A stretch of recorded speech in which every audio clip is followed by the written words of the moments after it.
Everyone, welcome to education first official.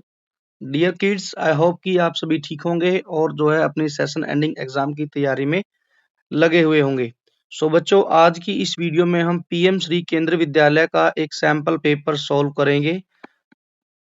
ये एक sample paper है, प्रैक्टिस पेपर है बच्चों। तो आप सभी इसकी जो है पूरी की पूरी वीडियो देखें और जो है क्वेश्चनों का लेवल समझे कि किस तरीके के क्वेश्चन इसमें पूछे गए हैं। सेशन एंडिंग एग्जाम का ये पेपर है, कक्षा 5वीं का है, विषय रहेगा हमारा हिंदी। यहाँ कुछ बेसिक जानकारी लिखनी है, जैसे यहाँ पर आप देख पाएंगे नाम दिया गया है, आपको नेम लिखना है। अनुभाग का मतलब होता है बच्चों सेक्शन, तो आपने ध्यान रखना है कई जगह अनुभाग मिलेगा, कई जगह विभाग मिलेगा, तो इन दोनों का ही मतलब सेक्शन होता है। अनुक्रमांक और फिर दिनांक, तो ये सब चीजें आपको मेंशन करनी है। पाठ्यक्रम गोल, ये मतलब क्या होता है कि इसको बोलते हैं हम क्यूरिकुलर गोल।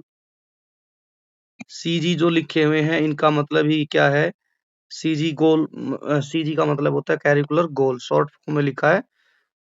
कैरिकुलर गोल 2 में क्या आता है, पठन से संबंधित जितने भी प्रश्न हैं वो होंगे। इनमें आपको देखने को मिलेगा अपठित गद्यांश, अपठित या फिर पठित गद्यांश देखने को मिलेगा।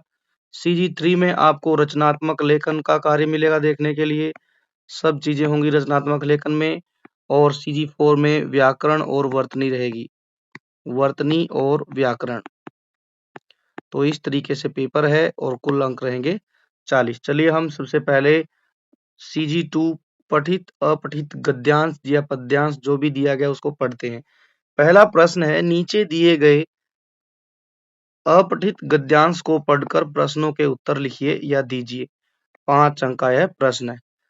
गद्यांश क्या है वो पढ़ते हैं। वृक्ष हमारे जीवन का आधार है, के नहीं का आधार है। ये हमें प्राण वायु देते हैं जो हमारे जीवन की हर गतिविधि के लिए आवश्यक है। बिना वृक्षों के धरती की कल्पना करना भी असंभव लगता है।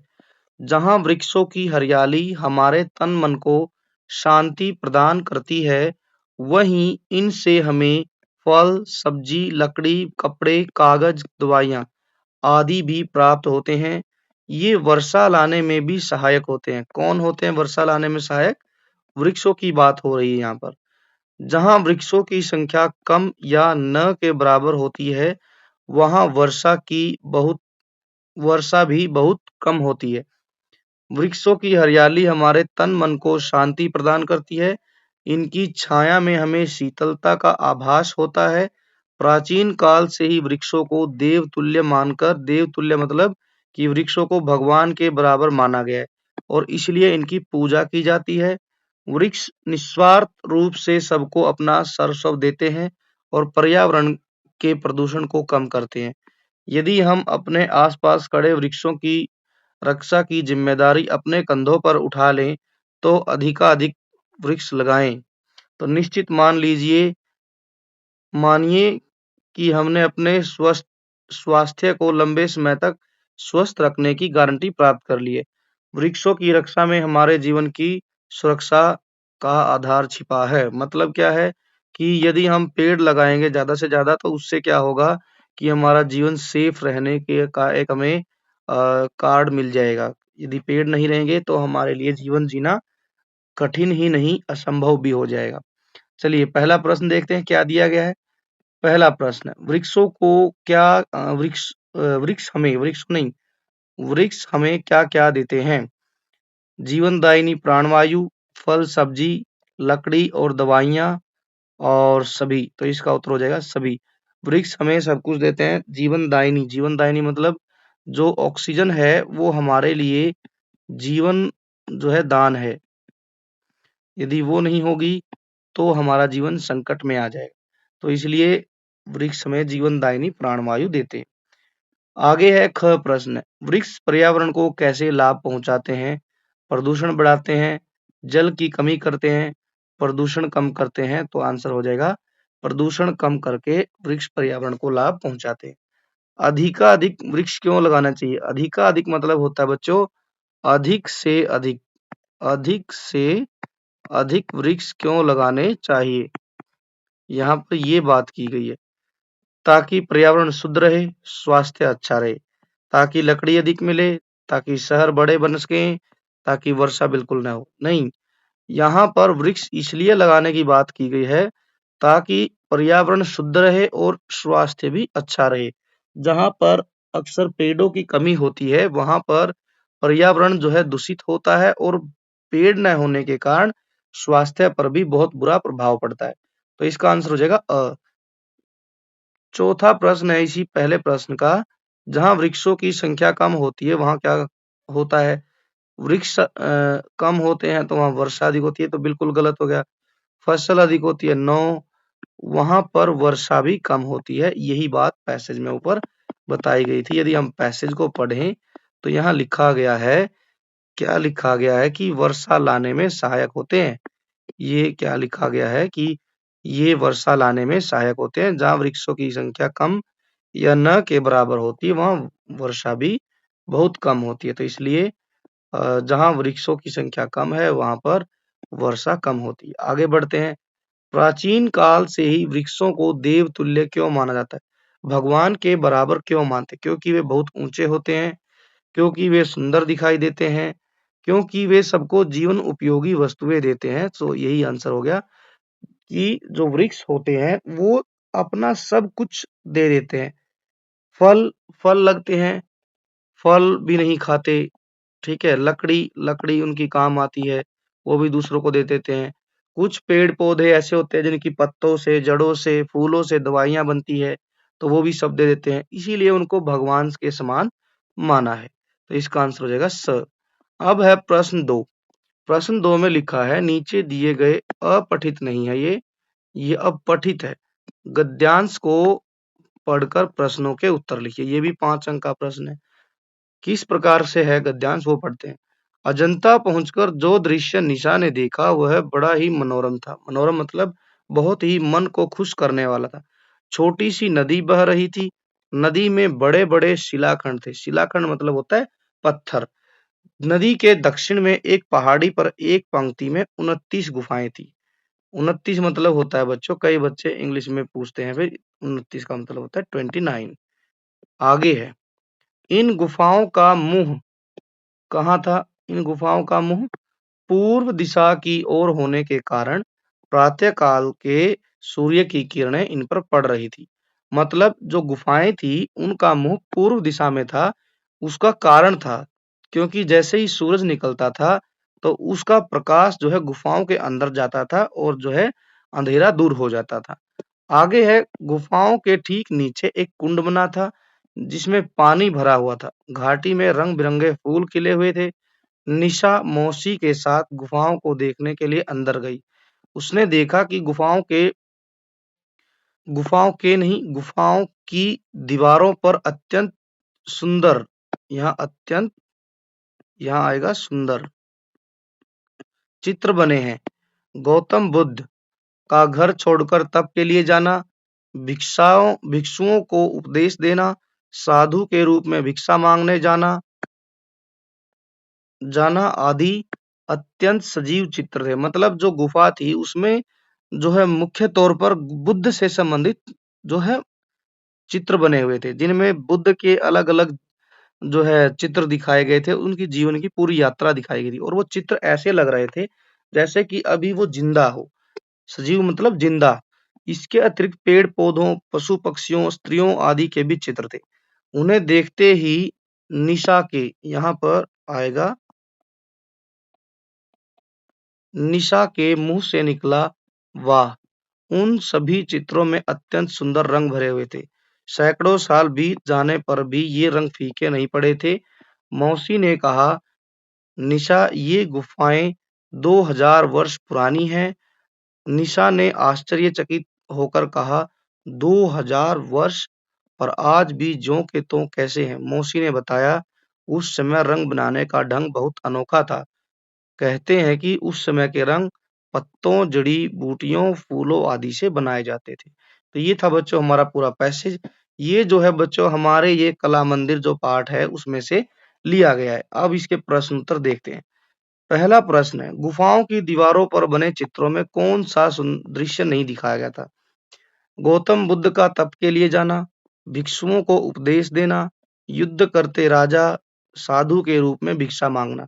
तो यहाँ बात की गई है, ध्यान देंगे तो यहाँ लिखा है कि गुफा के अंदर जो है गौतम बुद्ध गौतम बुद्ध जो थे वो घर छोड़कर तपस्या के लिए गए थे, भिक्षुओं को उपदेश दिया था और भिक्षा मांगने गए थे।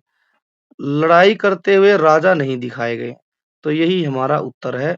उत्तर हमारा इस प्रकार से होगा, युद्ध करते राजा। आगे है, चित्रों के रंग इतने वर्षों बाद भी फीके क्यों नहीं पड़ रहे थे? पत्थरों की गुणवत्ता के कारण, सूर्य की रोशनी कम पड़ती थी, लगातार उनकी मरम्मत होती रहती थी, या फिर रंग बनाने की अनोखी विधि के कारण। तो इसका आंसर होगा, क्योंकि जो पत्थरों पर जो रंग प्रयोग हुए थे वो बनाने के लिए अनोखी विधि जो है प्रयोग में लाई जाती थी, इसीलिए वे चित्र आज भी ज्यों के त्यों हैं। मोसी के अनुसार चित्रों के रंग मुख्यतः किससे बने हुए थे?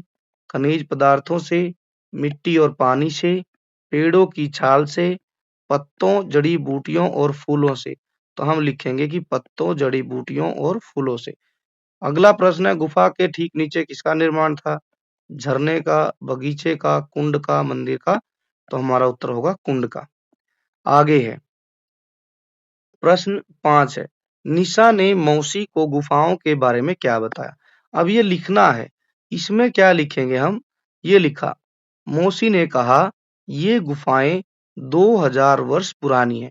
तो यहाँ पर हम लिखेंगे क्या कि मौसी ने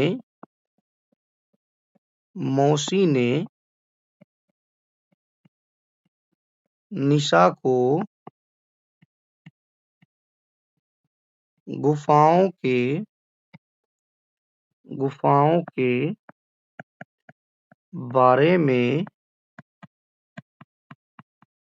बताया कि गुफाएं ज्यादा हैं। गुफाएं जब ज्यादा हैं तो यहाँ पर यह नहीं आएगा, ये आएगा। ये गुफाएं 2000 वर्ष पुरानी हैं, ये बताया था, 2000 वर्ष पुरानी है। चलिए आगे बढ़ते हैं। अगला प्रश्न क्या है वो देखते हैं। प्रश्न 3, निम्नलिखित पद्यांश कवितांश को पढ़कर प्रश्नों के उत्तर दीजिए। पद्यांश पढ़ते हैं। खेतों में लाई है सोना, चमक उठा उनका हर कोना, सरसों फूली गेहूं लहका, अमराई का आंगन महका, हवा नई होकर लहराई, होली आई होली आई। कोयल कुहकी गूंजे भोरे, पत्ते झूमे चिकने कोरे, फूल गया टेसू जंगल में, डूब गई दुनिया मंगल में, सूरज चंदा सब सुखदाई, होली आई होली आई। तो बच्चों ये जो कविता है ये हमारी किताब में दी गई है, ठीक है। होली आई कविता है। अब इस पर आधारित प्रश्न देखते हैं। खेतों में सोना आने का तात्पर्य क्या है? खेतों में सचमुच सोना उग गया ना? बिल्कुल गलत बात है। खेतों में धूल उड़ चली है, ये भी गलत है। खेतों में क्या है कि सुनहरी फसल का मतलब होता है कि जब फसल पक जाती है तो वो गोल्डन कलर की दिखती है। और सोने का रंग भी कैसा होता है? आपको पता है, ये गोल्डन, सोने को तो गोल्ड ही बोलते हैं, और वो पीला रंग का होता है, सुनहरा होता है, ठीक है। तो इसीलिए यहाँ पर सोने का अर्थ है खेतों में जो खड़ी फसल है वो लहरा रही है, तो यही इसका उत्तर रहेगा। अगला प्रश्न है, सरसों फूली गेहूं लहका का क्या, इससे क्या पता चलता है? खेत सूख गए हैं, फसल खराब हो गई है, फसल अच्छी तरह पक रही है। तो यही उत्तर होगा कि सरसों फूली गेहूं लहका, इससे ये पता चल रहा है कि फसल जो है खेत में पककर तैयार हो गई है, ठीक है। आगे है, अमराई का आंगन महका का क्या अर्थ है? आम के पेड़ सूख गए, आंगन गंदा हो गया, आम के बगीचों में जो है सुगंध फैल गई। अब बच्चों अमराई जो वर्ड है ना, अमराई, हमारे प्यारे यूपी बिहार में आम के पेड़ को अमराई भी बोलते हैं, गॉट इट। और उस पर जो फल लगने से पहले उस पर छोटे छोटे फूल से लगते हैं, कौर आता है, कौर बोलते हैं, जो कौर आता है उस पर, उससे क्या होता है कि एक कच्चे आम की खुशबू निकलती है जिससे पूरा आंगन महक उठता है, ठीक है। तो अमराई का आंगन महका, इसका मतलब है कि आम के बगीचे में खुशबू फैल गई। कोयल कुहकी गूंजे भोरे, किसका संकेत देते हैं? सर्दी के मौसम का, बरसात के मौसम का, गर्मी के अंत का, होली के आगमन का। तो पूरी कविता होली पर आधारित है। तो जब भंवरे गूंजने लगते हैं, कोयल कूकने लगती है, तो वो संदेश देती है कि भाई होली आ गई है। अब है पूरे पद्यांश में किस त्योहार के आने का वर्णन है? दीपावली, होली, दशहरा, ईद। तो होली के बारे में यहाँ बताया गया है। अब चलते हैं हम CG3 की तरफ। क्या दिया गया है? पहला प्रश्न है रचनात्मक लेखन का कि आपका नाम सुनील या सुनीता है। यदि आप बच्चों लड़का है तो आप सुनील नाम लिखेंगे, लड़की है तो सुनीता। 4 दिन बाद आपके बड़े भाई या बड़ी बहन की शादी है। इस अवसर पर अपने मित्र या सहेली को निमंत्रण पत्र लिखिए। तो ये हमें एक निमंत्रण पत्र लिखना है। चलिए किस तरीके से हम लिखेंगे? सबसे पहले हम लिखेंगे दिनांक, जिस दिन आप पत्र लिख रहे हैं। मानकर चलिए आज हमारी जो है डेट हो गई 27 फरवरी, तो हम 27 फरवरी लिख देते हैं और 2026 ये हो गया है। इसके बाद हम लिखेंगे दोस्त के बारे में, प्रिय मित्र, प्रिय मित्र के बाद कोमा, फिर हम लिखेंगे प्यार भरी नमस्ते। प्यार भरी नमस्ते भी लिख सकते हैं या फिर सप्रेम नमस्ते, प्रेम भरी नमस्ते लिख सकते हैं। इस तरीके से हम शुरू करेंगे। फिर हम लिखेंगे अगली लाइन से, मुझे उम्मीद है किस बात की? कि आप ठीक होंगे, ठीक होंगे। यहाँ तक लिखने के बाद फिर आप बताएंगे, सीधा मुद्दे पर आएंगे कि बड़े भाई की शादी ये बताना है। तो हम ये लिखेंगे कि मुझे यह बताते हुए बहुत खुशी हो रही है। क्या खुशी हो रही है? हो रही है कि 4 दिन बाद, ठीक है। अब आप 4 दिन ऐड कर दीजिए। क्या ऐड करने हैं? 27 के बाद 28, 1 2 3, ये 3/3/2026 को मेरे बड़े भाई, लड़की है तो लिखेगी बड़ी बहन की शादी है। ये हो गया। अब नई लाइन से हम लिखेंगे, तुम्हें इस अवसर पर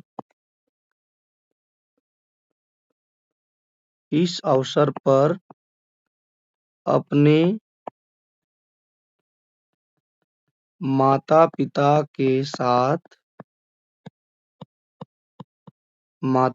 के साथ जरूर आना है, जरूर आना है। तुम्हारे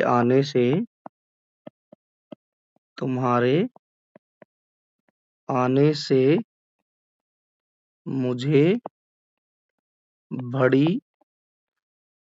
बड़ी खुशी होगी।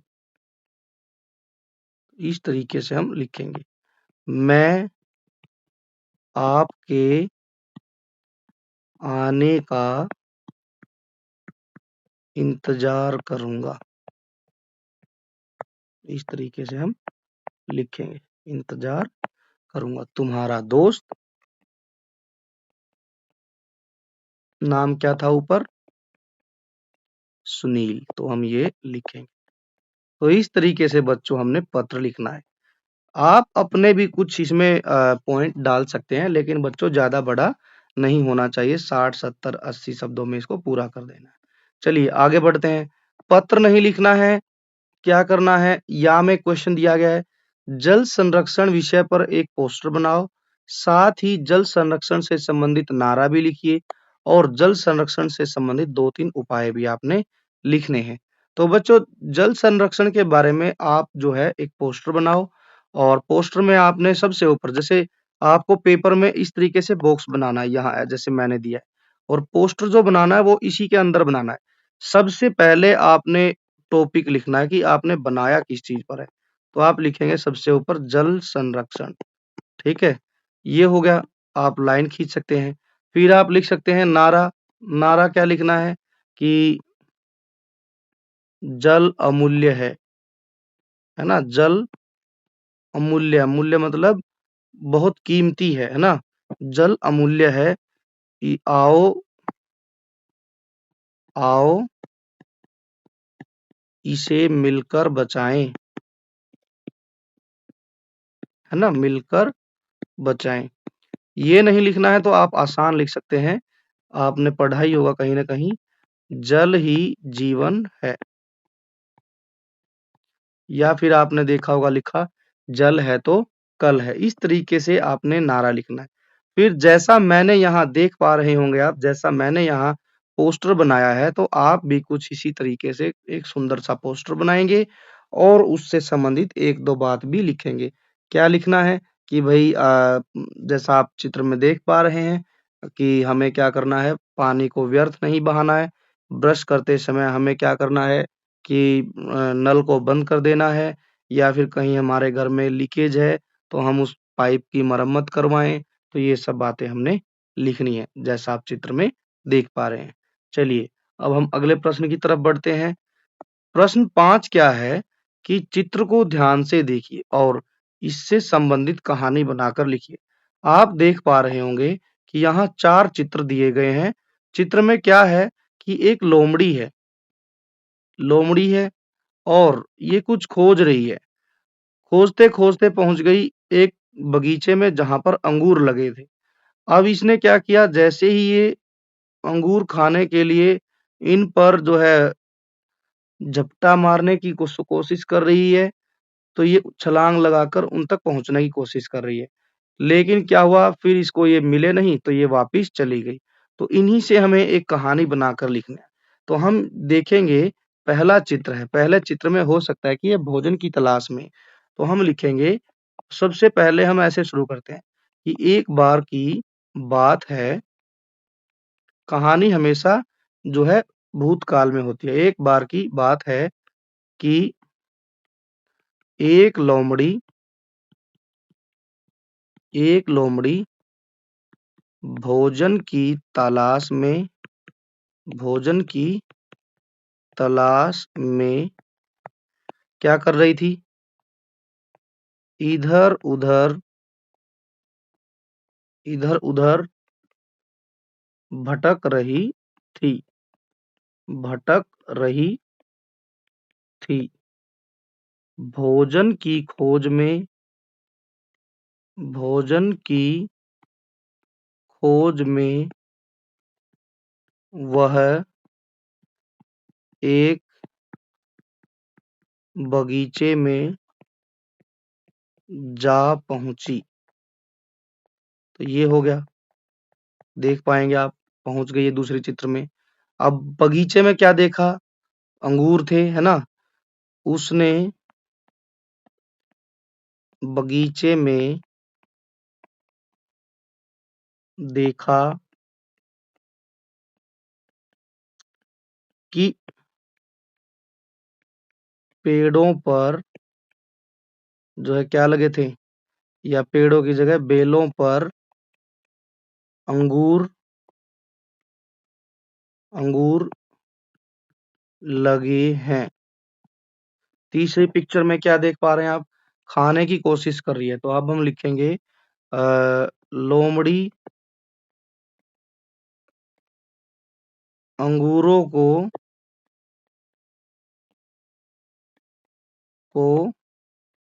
खाना चाहती थी। इसके लिए उसने बार-बार छलांग लगाई।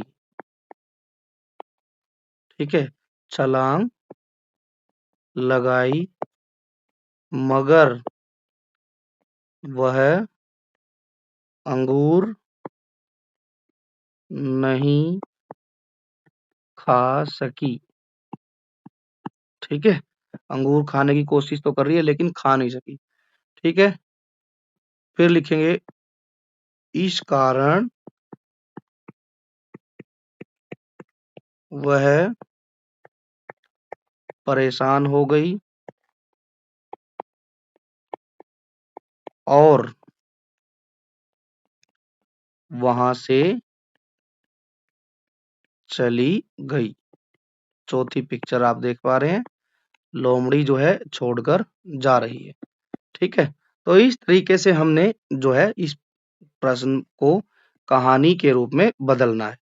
चलिए आगे बढ़ते हैं। अब क्या है, प्रश्न 6, क्या आपने कभी कोई रेल यात्रा की है?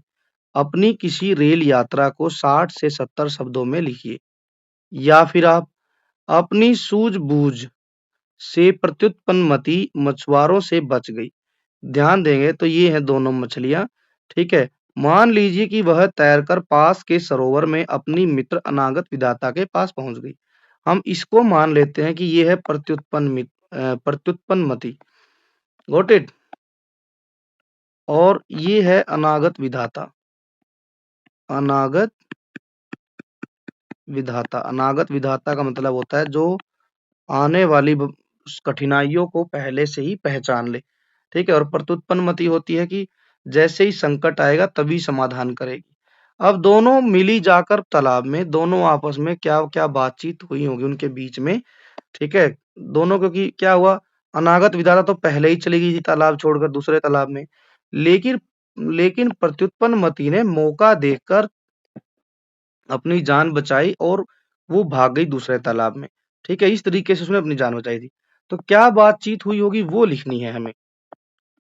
तो बातचीत के रूप में हम लिखेंगे कि जो दोनों दोस्त हैं इनमें हम पहले नाम लिख लेते हैं, तभी हम समझ पाएंगे। हम यहाँ लिख सकते हैं कि पहले बात की है प्रत्युत्पन्नमति ने। तो एक बार हम सबके नाम लिख लेते हैं। प्रत्युत्पन्नमति, ये हो गया। फिर बात की होगी किसने? अनागत विधाता ने। इसका हालचाल पूछा होगा या फिर जो है इसको सलाह दी होगी। फिर जो है नेक्स्ट लाइन में हम लिखेंगे प्रत्युत्पन्नमति। फिर उसके जवाब में या सवाल में अनागत विधाता ने कुछ न कुछ इससे बातचीत की होगी, पूछा होगा। अनागत विधाता, इसी तरीके से प्रत्युत्पन्नमति का फिर सवाल कुछ न कुछ आया होगा, तो इसके फिर से ऊपर कुछ न कुछ आंसर अनागत विधाता ने जरूर दिया होगा। अब हम इनका क्रम लिखते हैं, क्या क्या सवाल जवाब इनके बीच में हुआ है। तो प्रत्युत्पन्नमति ने सबसे पहले कहा, ये प्रत्युत्पन्नमति है, अनागत विधाता को देखकर कहा होगा कि प्रिय सहेली, प्रिय सहेली, ठीक है, प्रिय सहेली, मैं बहुत डर गई थी, है ना। क्यों क्यों डर गई थी? क्योंकि मछुआरे तो सच में ही जाल लेकर आ गए थे। मैं बहुत डर गई थी क्योंकि मछुआरे, क्या हो गया था, मछुआरे जो है जाल लेकर आ गए थे। तो ये लिखेंगे हम। अनागत विधाता ने फिर इससे पूछा होगा कि ओह, फिर आप कैसे बचे? ओह लिखा। फिर तुम बचकर कैसे आई? ये बात हुई होगी। क्वेश्चन पूछा कि भाई जब आ ही गए थे तो आप कैसे बची?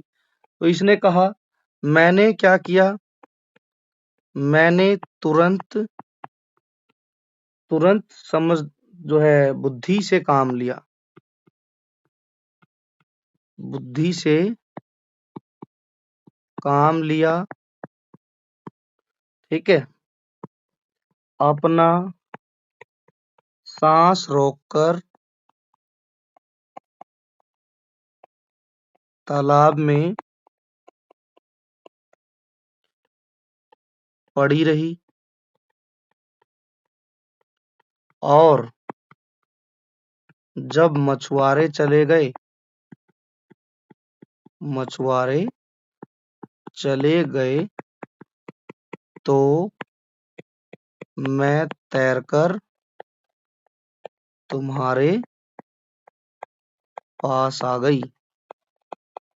तो इस तरीके से हम लिखेंगे। फिर क्या हुआ, अनागत विधाता ने क्या कहा, तुम बहुत समझदार हो। तो हम लिखेंगे यहाँ पर तुम बहुत समझदार हो।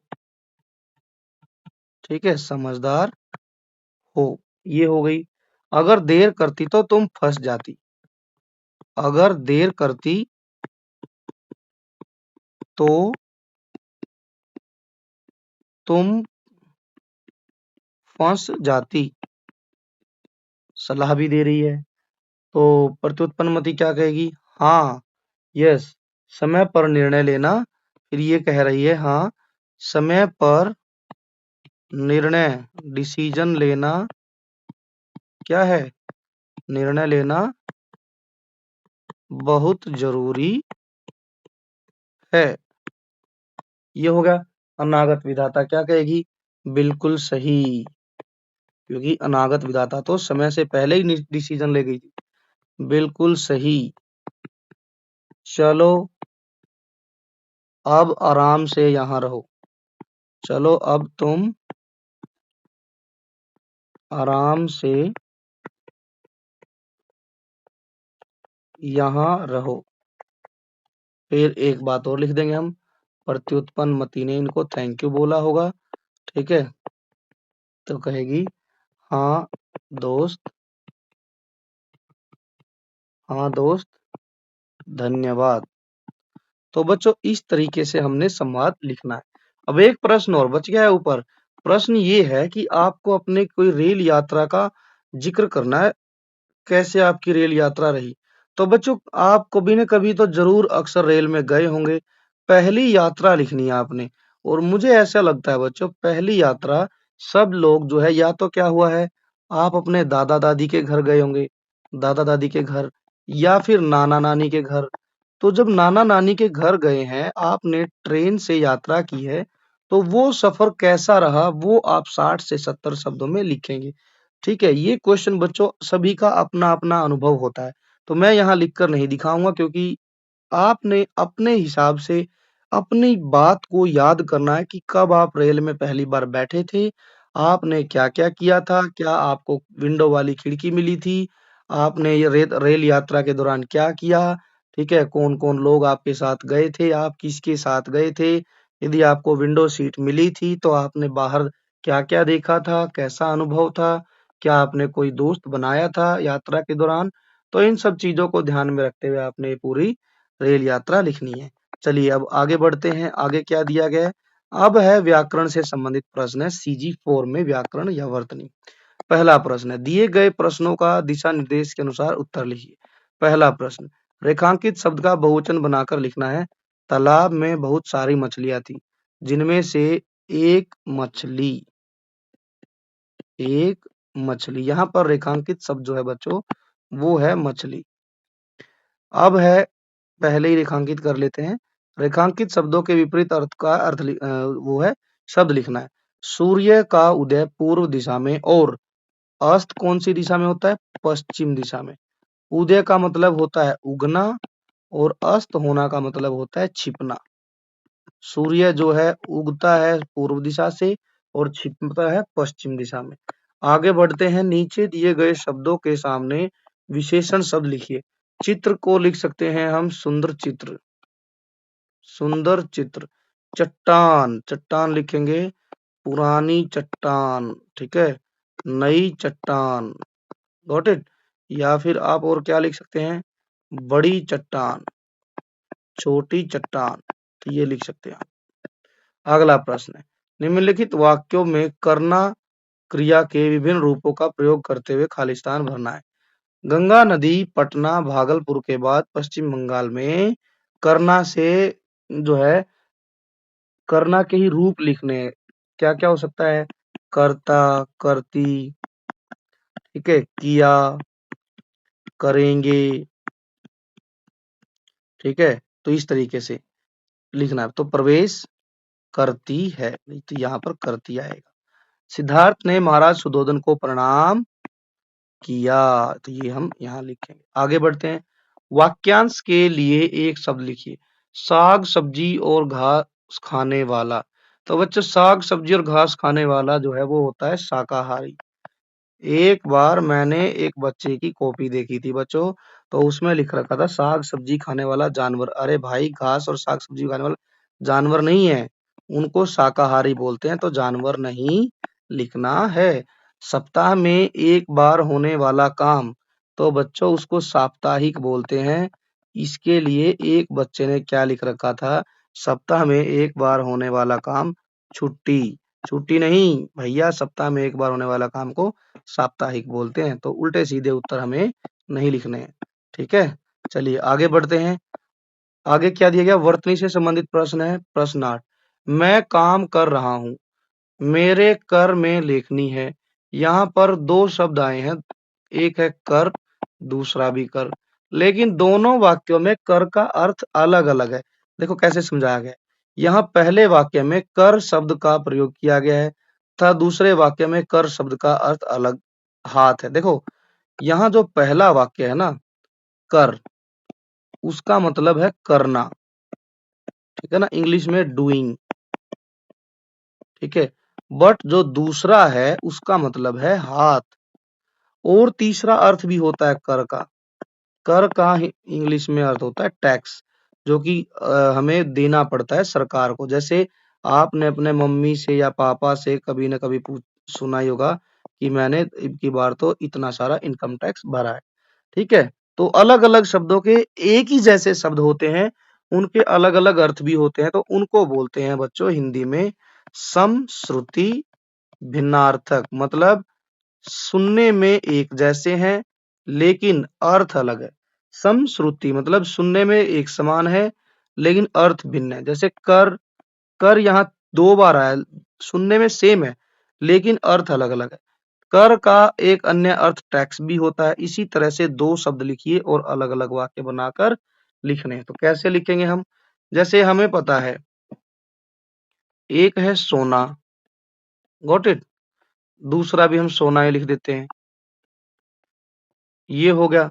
पहले का मतलब होता है क्या, सोना मतलब स्लीप, ठीक है। एक है आभूषण जो मतलब गोल्ड के बारे में लिखा गया है, ठीक। तो लिखना है यहाँ पर पहले को, मुझे 4 घंटे सोना है, ये लिख देंगे, ठीक है। और एक लिखेंगे मेरे पिताजी मेरे लिए सोने की एक अंगूठी लाए, ठीक है। ये हो गया। फिर है हम लिख सकते हैं, और क्या लिख सकते हैं, हार। हार दो शब्द लिख देंगे, दोनों हार ही लिखेंगे। एक का मतलब हो जाएगा हारना, पराजय, ठीक है। एक का मतलब है क्या, आभूषण,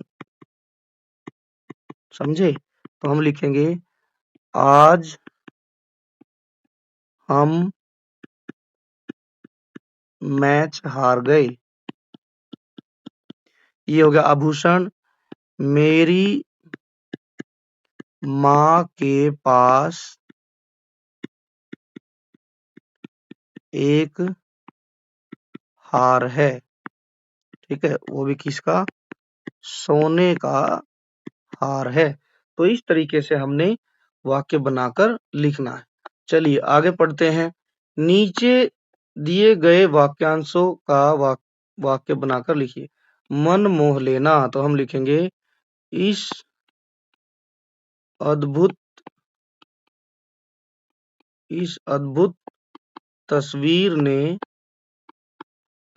मेरा मन मोह लिया।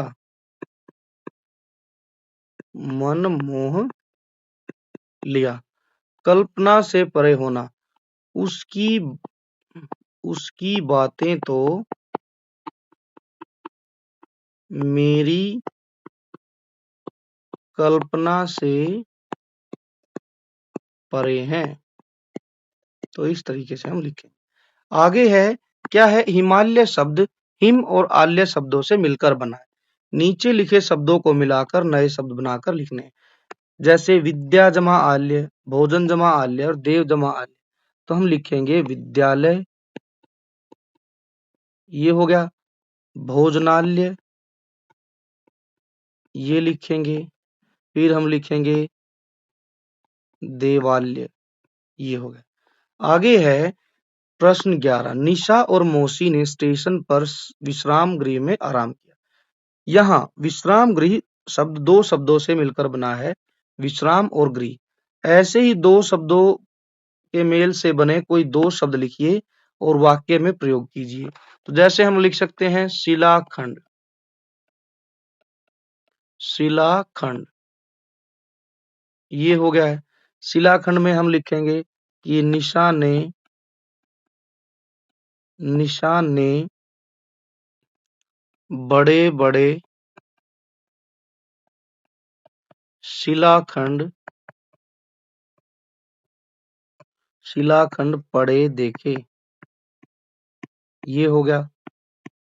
ठीक है, हम लिख सकते हैं रेलगाड़ी। ठीक है, मैं रेलगाड़ी से अपने गांव गया, अपने गांव गया था। तो इस तरीके से हम लिखेंगे। आगे क्या है जी? प्रश्न 12। दिए गए मुहावरे में से किसी एक का अर्थ लिखकर वाक्य में प्रयोग कीजिए। एक ही दिया गया है, तो क्या लिखा है? पेट में चूहे कूदना, इसका मतलब होता है भूख लगना। ठीक है, भूख लगना। तो हम कह देंगे कि आज तो सुबह से ही मेरे पेट में चूहे कूद रहे हैं।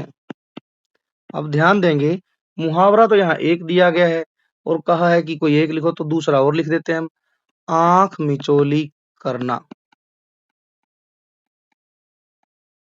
आंख मिचौली करना, ये हो गया। इसका मतलब होता है धोखा देना। ठीक है, तो हम यहाँ लिखेंगे परीक्षा के समय बिजली भी आंख मिचौली करती है। आंख मिचौली करती है। एक और लिख देते हैं, 9 2 11 होना।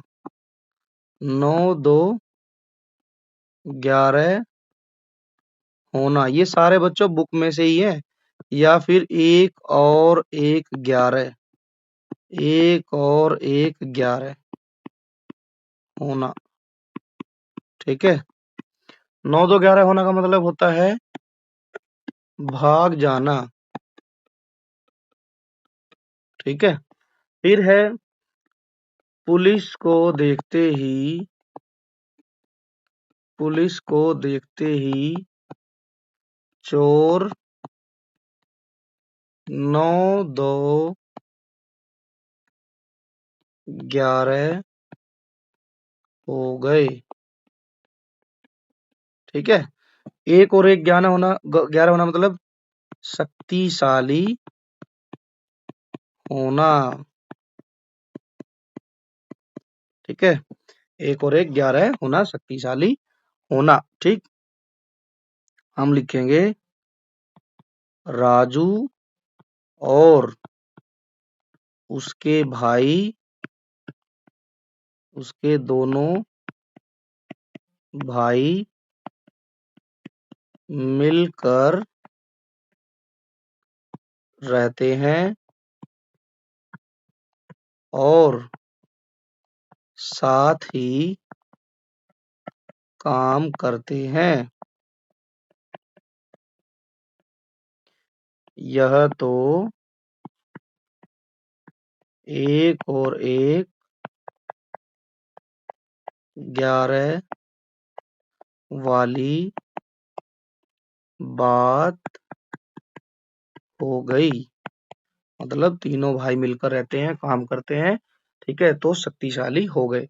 ऐसे ही और भी बच्चों हमारी किताब में उदाहरण दिए गए थे कि बंदर क्या जाने अदरक का स्वाद, ठीक है। तो आपने बाकी का आप खुद से उत्तर लिखना है। अदरक का स्वाद, ठीक। शायद एक और था, मुझे जहां तक ध्यान है कि जो है ऊंट के मुंह में जीरा, शायद ये हो। तो आपने बच्चों इन सभी मुहावरों को अच्छे से याद करना है, इनका अर्थ ढूंढना है और जो है खुद से वाक्य बनाकर प्रैक्टिस करनी है। आई होप कि पेपर में एक मुहावरा जरूर आएगा। तो ये था बच्चों हमारा क्लास 5th का हिंदी का एक सैंपल पेपर। आई होप कि आप सभी को समझ आया होगा। यदि वीडियो आपको अच्छी लगी है तो लाइक कीजिए और ज़्यादा से ज़्यादा अपने दोस्तों के साथ शेयर कीजिए ताकि वो भी इस वीडियो को देखकर अपनी तैयारी जो है जितनी की है उसका अनुमान लगा सके, क्या तैयारी ठीक चल रही है। और साथ ही साथ आप एजुकेशन फर्स्ट ऑफिशियल यूट्यूब को बच्चों जो है सब्सक्राइब भी कर लीजिए। आप वीडियो जरूर देख लेते हैं चोरी छिपे, बट सब्सक्राइब करना भूल जाते हैं। सो आप सबसे पहले सब्सक्राइब कीजिए और साथ ही साथ बेल आइकन को भी प्रेस कीजिए ताकि आने वाली नेक्स्ट वीडियो का नोटिफिकेशन आपको सबसे पहले मिल सके। और साथ ही आप जो है education first official YouTube channel को ज्वाइन भी कर लीजिए और ताकि आपको वहां पर भी अमेजिंग अमेजिंग चीजें देखने को मिले। तो अब हम मिलेंगे नेक्स्ट वीडियो में। Thanks for watching, take care and bye bye.